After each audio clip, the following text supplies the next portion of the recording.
Welcome once again to our study of the book of Psalms, and the Psalms before us for us to consider this morning is Psalms 111 through 115.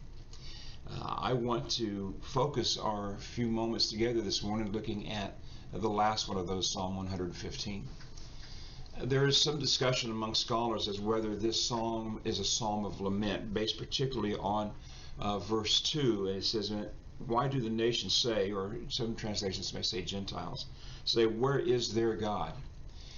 And it's a possibility that because this question is asked, that the children of Israel have been explaining that their God is their deliverer, their protector, their shield, their shepherd, and yet he doesn't seem to be responding, doesn't seem to be present, he doesn't seem to be answering their requests. And because of his silence, or even worse, his absence, the pagans are going, "Well, where is your God? Our God's right here. We can see, we can touch, we can feel." Maybe that's what this psalm is. I don't see it that way, and there's a lot of other scholars who agree with me. And the reason being is because of a couple of things. First of all, the psalm begins, "Not to us, O Lord, not to us, but to your name be the glory because of your love and your faithfulness." And then it closes with verse 18. It says, "It is we who extol the Lord, both now and forevermore. Praise the Lord." And I think the reason why that's the case is because, as we see in verses 9 through verse 11, on three different repeated parallel statements, the psalmist says, "O house of Israel, trust in the Lord. He is their help and shield. O house of Aaron, trust in the Lord, for he is their help and shield. All who fear him, trust in the Lord, for he is their help and shield." And what the psalmist does here is he gives us a couple of reasons why we should trust.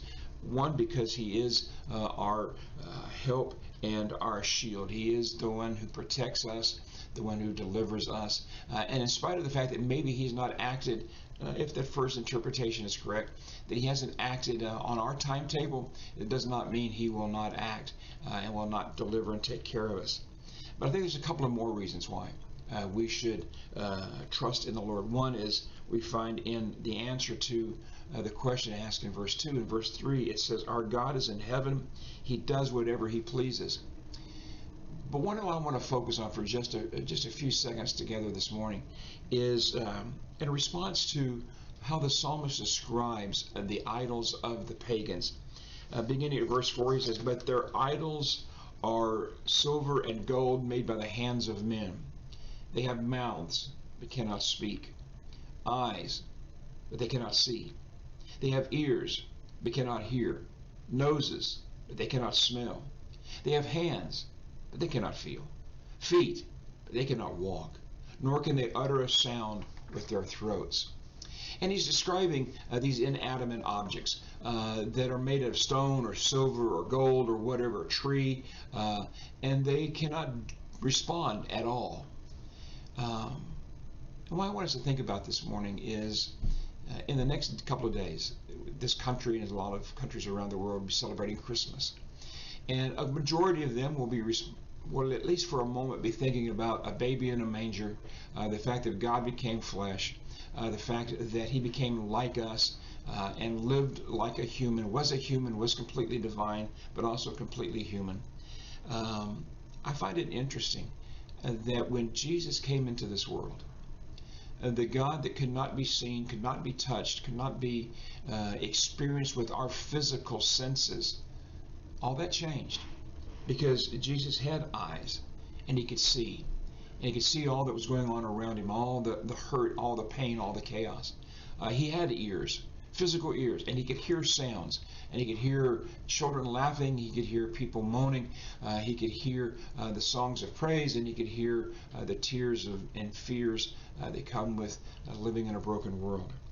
He had hands that could touch, and he did so as he touched leopards. He had feet that he could go and travel and walk, and he had the ability to speak such great words of comfort and wisdom, and words of praise and words of rebuke, words of guidance, that this incarnate God who became flesh and dwelt among us could do all the things that the pagan gods couldn't do, but also let us know that the God who is in heaven was also the God who was willing to come to earth and do the things and be the things and go the places and say the things and hear the things and smell the things that the idols of the pagan couldn't.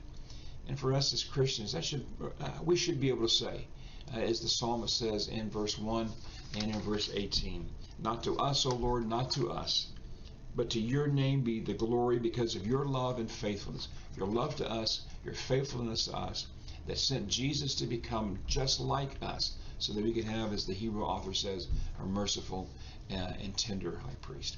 Have a blessed day.